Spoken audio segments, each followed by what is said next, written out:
Hello all and welcome to the Mufasa the Lion King Global Press Conference. I'm Zinga Blake from ABC on television stations and I will be your moderator today. But before we get started, just a couple of friendly reminders to please submit all your questions into the Q&A function with your name and outlet. Today we have the incredible cast and creatives from the movie. So please welcome Pierre as the voice of Mufasa. We have Kelvin Harris Jr. as the voice of Taka. We've got Tiffany Boone as the voice of Sarabi. And we've got Seth Rogen as the voice of Pumbaa. We've got Billy Eichner as the voice of Timon, with original songs by Lin-Manuel Miranda and director Barry Jenkins. First of all, congratulations all on such a breathtaking and powerful film. Barry, we're gonna start with you. Now, we all thought we knew the story of Mufasa, and I guess we were quite wrong. So I want to know, what were those early conversations like about what his journey to becoming king could be?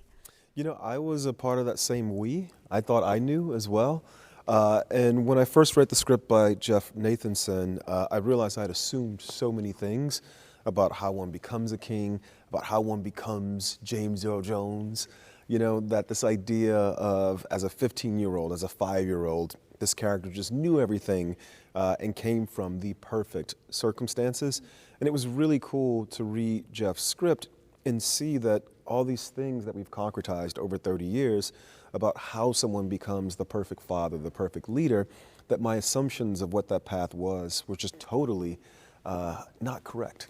And that there was a different way that I could actually relate to more as someone who grew up far outside, you know, the path or the system that leads you to become a great leader. And in that sense, I found myself closer to Mufasa in this interesting way, and I realized audiences would find themselves closer as well if we did our job, cast the right person and persons, and just leaned in and tried to really build a life that could that people could see themselves in, and they could really truly love, just bringing all this added levels of complexity to Mufasa. Well, look, I saw it and I believe you did just that, so congratulations. And speaking of casting, Mr. Aaron, why do you think Mufasa is so beloved around the world? That's a really beautiful question. I think, at least for me, and I think this is a shared thing, my introduction to James Earl Jones's original portrayal of Mufasa, it just felt like his voice was so warm, it was so comforting, it was full of strength, clarity, and I think that's what I connected to the first time that I ever engaged with it. I think the reason the character is so beloved is because I think he radiated an essence of love and togetherness and unity. And I think we all crave that in our own respective lives and in our own personal communities and in our global community. But I think for me, you know, I was certainly very nervous to, you know, contribute in a small way to the beautiful legacy that is Mufasa, that the great James Earl Jones originated, and hopefully I was able to serve that in a small way. Not a small way. You did it in a great, large way, and it was incredible to see your performance, so congratulations. And Kelvin, what an incredible challenge you had in bringing to life one of the favorite villains of all time, before he was a villain. So tell us, how did you bring Taka to life, knowing what you knew about his future? I think the biggest thing was just not to judge him. I enjoyed him so much in the original version. And I was like, he's so playful, he's so lively. I was like, all those characteristics still remain true in this. And my first conversation with Barry, he was like, just stay present, stay in the moment with Taka, and allow his instincts and his natural tendencies and his love for life and people and community to shine through. And I just kind of played it with that, and then you know, throw on a nice voice and and you just see what happens. The accent was popping. Now, Tiffany, Sarabi is a great example of a character who knows who she is and is unapologetic about it. So how did you relate to her personality, and what aspects of your own personality helped bring her character to life? Yeah, I mean, I connected with her right away when I was reading the sides. I didn't know I was auditioning for Sarabi. They had a different name for her, so I was just like, who's this cool chick who's like confident and a little sassy? And I know a lot of times when we would be recording, Barry would be like, put in that sassiness, put in that fire. And so I think that's just naturally in me. And so I related to her kind of like looking for her tribe and looking for a place, but trying to be tough at the same time, where right behind the surface, there's like a lot of vulnerability. And I think that's how I am. And so it was fun to play a character that I connected with so much. Yes, I was definitely fangirling. Lin-Manuel, describe the DNA of the music of The Lion King and how these new songs embrace that in a way that also showcases your own sensibilities. Oh man, I mean, the Lion King that original '94 soundtrack is an immortal soundtrack. It's like no skips from Elton John and Tim Rice, and then Hans Zimmer's incredible score. But if it had just been that first movie, I think I would have been very intimidated. But there's been an entire world of Lion King music. There's the incredible Broadway musical. It's one of the longest running musicals on Broadway. There's Beyonce's album, The Gift, which sort of expanded the vocabulary of what a Lion King song could sound like. So it felt like just this amazing world to play in. And then my secret weapon was Lebo M, who is the first voice you hear on that original film. I knew his choral arrangements and his incredible choir were going to raise whatever I wrote to the next level. And working with him and Mark Mancina, who I worked with on Moana, I knew I had just like incredible talent in my corner that would help us get to that Lion King level. Absolutely. Yes, I was bobbing, and I do believe that there's going to be a wedding song that comes out of this album. I'm just saying. Ooh. I'm just saying. 2025 is going to be a wedding song. You'll see. You'll see. You got on, right? Okay. Yeah. I just caught on. Now, Seth, why do you think Timon and Pumbaa are so well loved around the world? I think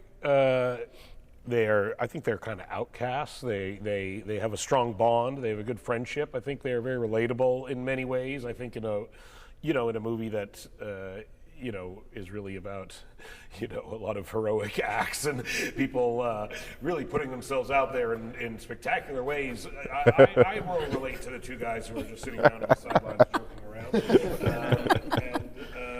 And I think when I was a kid and saw the original, I always really gravitated to Timon and Pumbaa. I for sure related to like the loser who farts more than anybody else. And so, I think they're relatable for their own reasons. And to me as a kid, I always just thought they were really funny also. And there's very heavy themes in this film, and so I think it's nice and it's amazing how well Barry kind of modulated like the heaviness and the lightness, and it was really fun to get to participate in that. Yeah. Oh my gosh, the bromance is real. Yeah. It's so wonderful. Billy, how did you and Seth bring this comedic duo to life? So the other part of that is, since y'all are like the kings of comedy. That's what we go by. Yes, you are. You literally are. They are the kings of comedy. They cut our things from the movie. Between Earthquake and Cedric. Well, that's what I mean. Just like we see this, so tell us, what kind of leeway were you given to improv and have fun with these performances? I'd say we are given a shocking, dangerous amount of leeway. Considering the epic scale of this film and the fact that it plays all over the world, the fact that they bring Seth and I in, and we get to riff so much, and even more surprisingly, the amount of that ends up in this Disney family spectacular. It's really stunning. Yeah. And it's really fun. Seth and I, of course, got to do the 2019 version with Jon Favreau, and so we had the advantage of having that time to figure out what our version of the characters were, which was pretty challenging. At the beginning when we started that process, we're walking in incredible, historic, iconic footsteps with Nathan Lane and Ernie Sabella and the characters they created, of course. They're the OGs. So coming into this one, I think we felt at least a little more confident knowing what we had done in the first one. But yeah, we improvise an insane amount. Yeah. I love it so much. Well, again, congratulations to you both. Now, let's switch over to some questions from the press. First one goes to Aaron and Kelvin from Chet Kincaid at That Grape Brine Juice. That Grape Juice. That grape juice. That Grape Juice. Wait, is it that Drake or dat? D-A-T or T-H-A-T? I'm curious. That. That Grape Yes. grape juice. The grammatically correct way of I just wanna saying make it, sure, right? Okay. My favorite You period. might change the answer. All right. So the question is, the dynamic between Mufasa and Scar is central to the story. How did you both work together to develop the sibling rivalry and camaraderie we'll see in the film? Wow. So this particular picture was the first time that Kelvin and I had the opportunity to work together. And beyond that point, we had the great privilege and honor of portraying heroes of ours, Dr. Martin Luther King Jr. and Malcolm X, El-Hajj Malik El-Shabazz. But interestingly, on both of these projects, we didn't spend an enormous amount of time in the same room. So our friendship and our brotherhood, the foundation and the roots of that actually developed 90% of that outside of the context of work. And that's what we engaged with, and that's what we drew from to find the brotherly bond and sort of the familiarity that these two, of course, brothers would have. Beautiful. And Kelvin? Also, the animation format of like 3 years of doing the same movie helps too. To kind of get a rhythm going. I'm like, oh, I know his Mufasa, he knows my Taka. And we sit there and kind of infuse some of that extra schmutz. It was there. I felt it. Thanks. Okay, the next question is for you, Barry, from Jordan Porblate at Disney Examiner. What initially goes through your mind when you need to find a new version in something that originally exists, like the Lion King animated film? Yeah, I think it all starts with, really sort of like living in what it is about the legacy that you're walking in, as Billy said, the shadows and the footsteps in, the things you want to honor, There's a reason why people fall in love and have been in love for 30 years with the Lion King. And, once I diagnosed what that was, it was just clarity of emotion and clarity of purpose. And I felt like in Jeff Nathanson's script, those things were there in spades. The character Sarabi is a perfect example. When I first read the script, at the prompting of my wife, I realized there was just such a deep depth in so many of these characters that hadn't been on the periphery, but there just wasn't space for their stories to be told in full, for them to show them their full selves.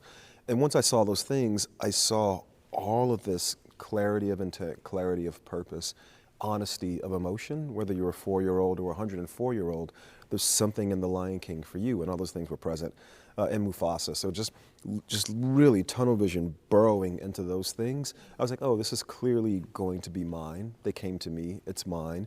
And I'm not thinking about what was done before, how it was done, why it was done. I just know it was done. And so I'm going to live up to that and do it my way. Yes, so beautiful, deep and layered. I love that. And the next question is for Lin-Manuel from Fabricio Giaro at Almanac Brazil. Ooh, Brazil. You said you read the script for Mufasa the Lion King and knew exactly where the song should go. How did those songs come to you? And how was it to choose which characters would sing and when? Yeah, I mean... Yeah, how did you decide which characters didn't sing? In this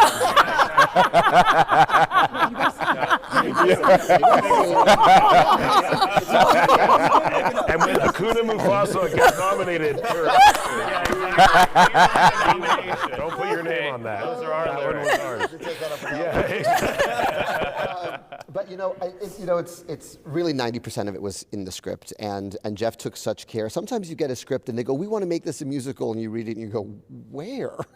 But there was such care taken to make space for the music to carry the ball and carry the emotional real estate. I'm amazed at some of the things music got to do in this movie, and most of them were there to the point where most of the song titles were actually began as lines of dialogue. You reference reading that script. The first time I read the script and I read Taka say, I have a secret. I always wanted a brother, and he like makes a sacrifice so that he can have a brother. I had that first lump in my throat, and I was like, that's a song title, and that's our way of learning all about them.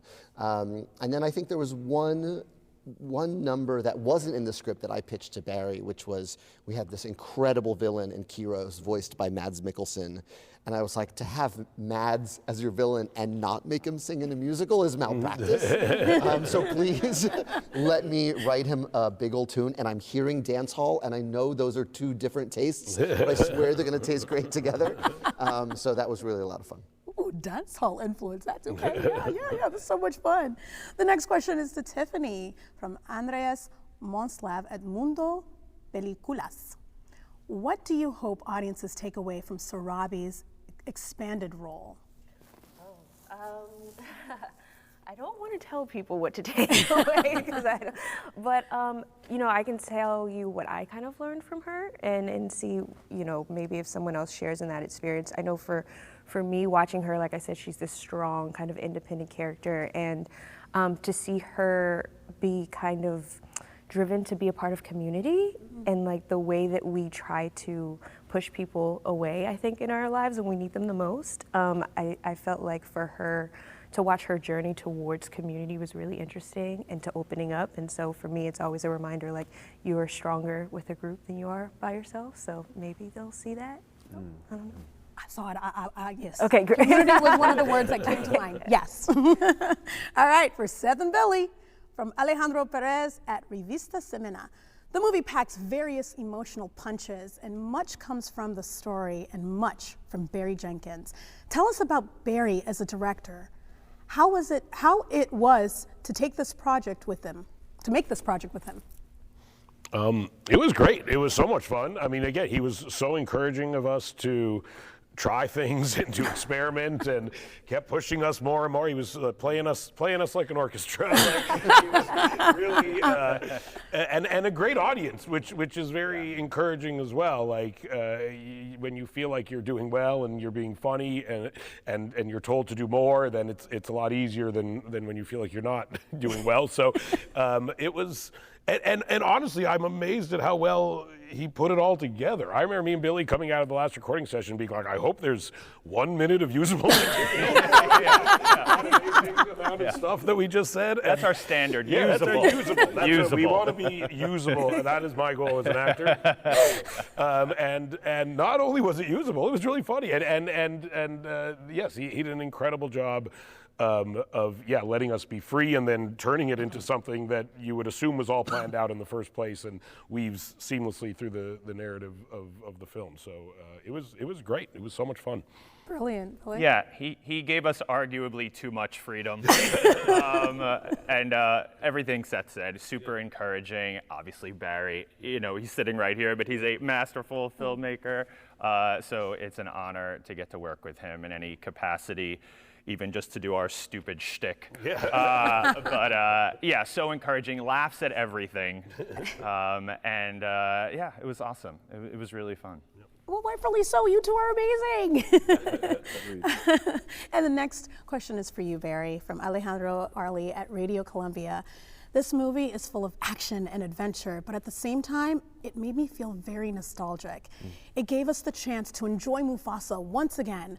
How do you think it will impact the generation that watched it as children or teenagers? You know, I am the generation that watched it as children and teenagers. So when I originally read the script, the way I was impacted was, you know, I come from, Alejandro, if you've seen the film Moonlight, that's the world I come from. And I assume someone who came from that world could not walk the same path as someone like Mufasa. And when I first read the script, I realized, oh, wait a second, Mufasa grew up, you know, with a found family the same way that I did.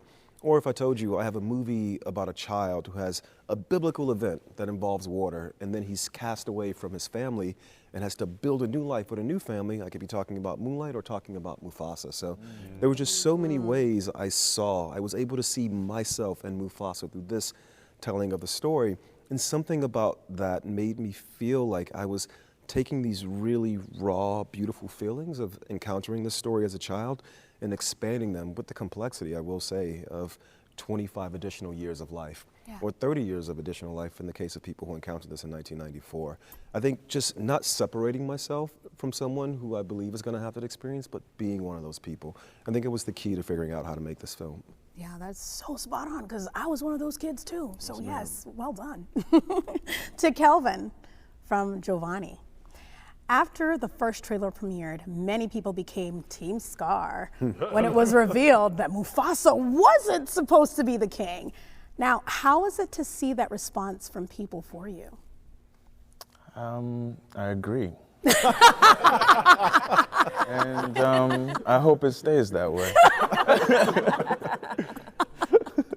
No, I think it's really cool. I think it's a nice opportunity for people to kind of peel back the curtain a little bit and reassess that original first interaction with Scar. I mean, no one's born a villain, you know what I mean? Anybody who's really angry is probably really hurt at some point.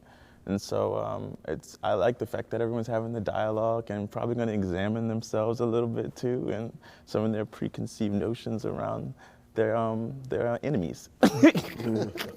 Seeing the real humanity and giving them grace. I love that. I love that.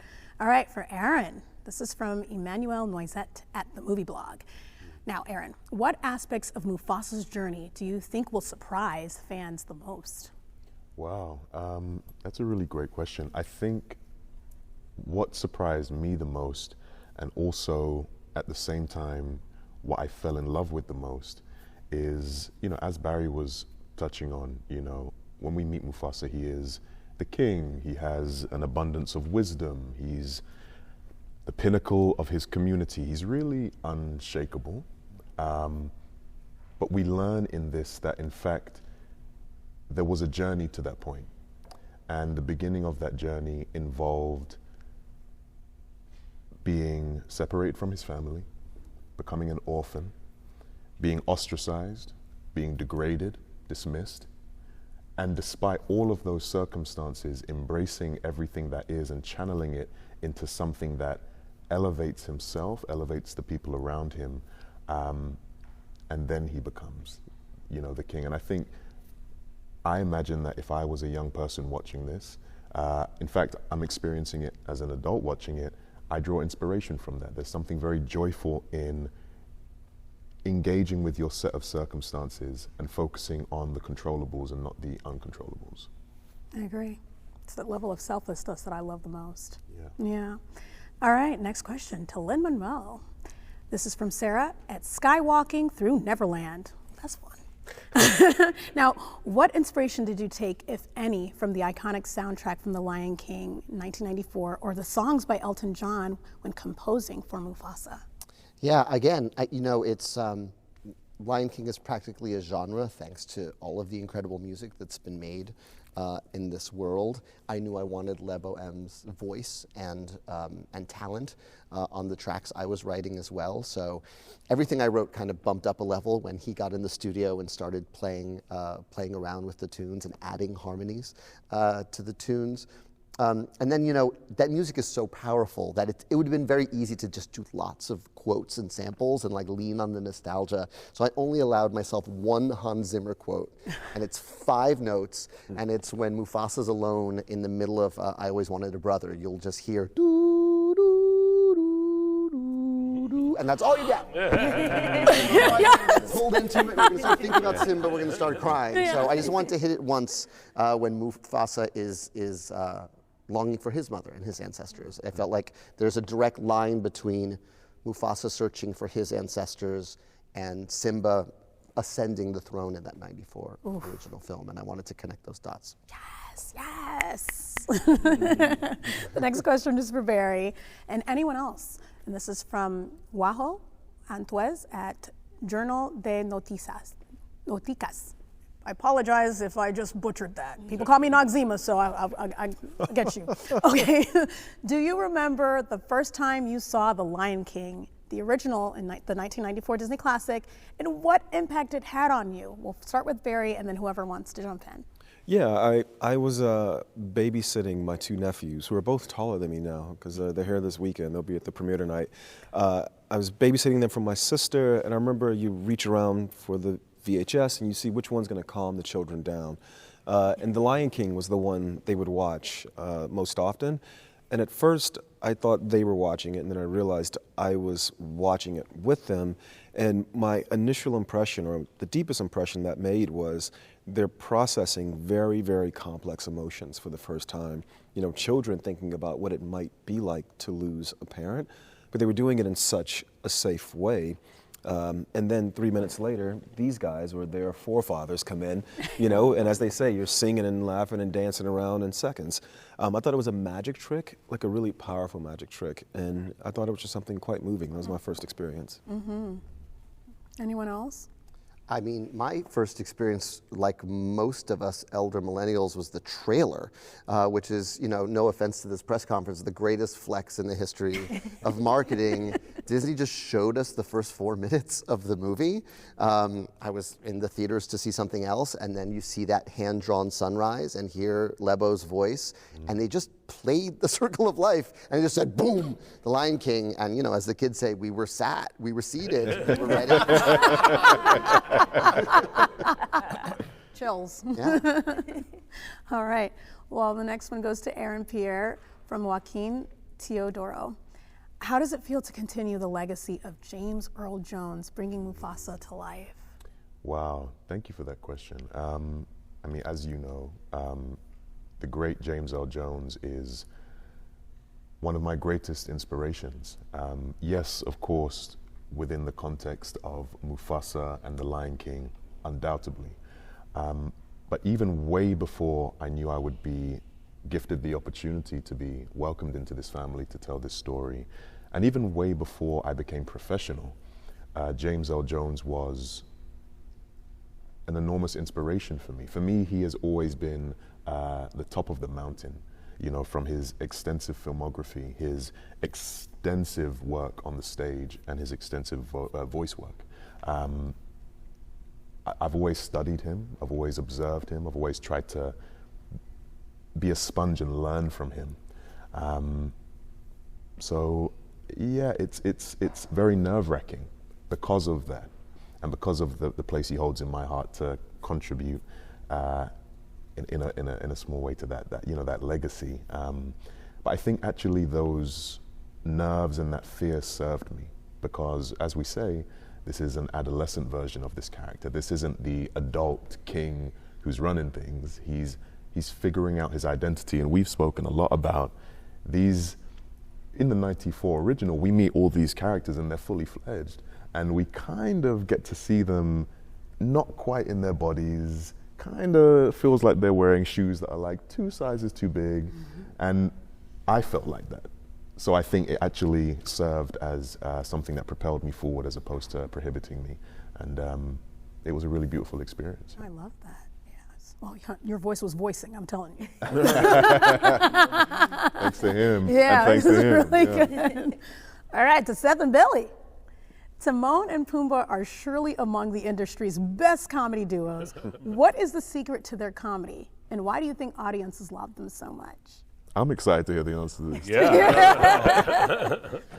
this. Well, we have the advantage of the rest of the movie being very dramatic. Yes. No one's even trying to crack a joke. Yeah, exactly. By the rest- contrast, yeah, we're, exactly. we're obviously. So I think everyone loves comic relief or needs it. Yeah, you know, for sure. in the original, by the time Timon and Pumbaa come along, things are pretty bleak. Yeah. You know, it makes sense why the characters would be so popular. Yeah, and I think in you know, the fact that me and Billy have been afforded the opportunity to essentially bring the type of humor that we've been doing for a long time, and the style of executing that humor in like a very loose improvisational way, the fact that like they've allowed us to carve out a little corner of these like incredibly, you know, expensive,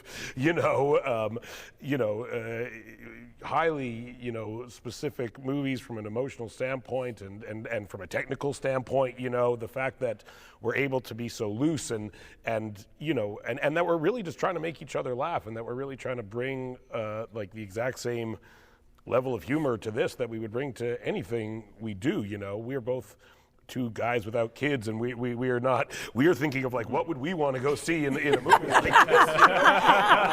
And so Again, we are two guys without children. If anyone missed that.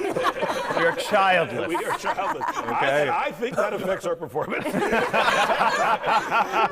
Because I wouldn't even know how to pander to a child. Exactly. We're not thinking about children for a second. It is not in my DNA. No, we are thinking, what would we want to laugh at in a film like this? And I do think that it comes. I think it feels as though we are genuinely doing things that we think are funny, which is important. I think. Yeah. And I should say they let us record together. Yeah. Me and Seth, which is kind of unusual for these types of movies, and I think that's a big part of it. We're riffing and bouncing off each other the way we would in a more traditional live-action comedy. And we're able to record together because our schedules are open because we don't have children. While you're worrying about your children's daycare, we're thinking about improv. In that booth together. Brilliant, I love that. All right, this is to the entire cast from Shonda and Chanel at Double Dose Podcast. How are you all similar to your characters? Let's start with you, Aaron. How am I similar to Mufasa? I think the thing that I connect with the most is how hard he is on himself, unduly as well. I think he expects himself to have the answers to questions he hasn't had the life experience to answer, and I think I've done that for a vast majority of my life. So I think that's what I connect to the most, yeah. Brilliant. Kelvin. I would probably say Taka's curiosity. He likes to ask a lot of questions, pretty nosy. I'm in everyone's business pretty much all the time. Don't really have much business of my own right now. But I think he's just this lighthearted and just curious about everything that's going on. I think I share that, yeah. Beautiful. Tiffany. I think people in my life would probably say that I'm brutally honest sometimes. Like, I'm gonna tell you the truth about yourself, especially if I care about you and I feel like it's something that Sarabi does. She's like, I can see what you're up to. So like that, I think that's what I kind of am for the people in my life, for the good or the bad, I guess. Nice. Seth? I mean, I think, a desire to be included. Attention, wanting more attention, more songs, wanting to sing more.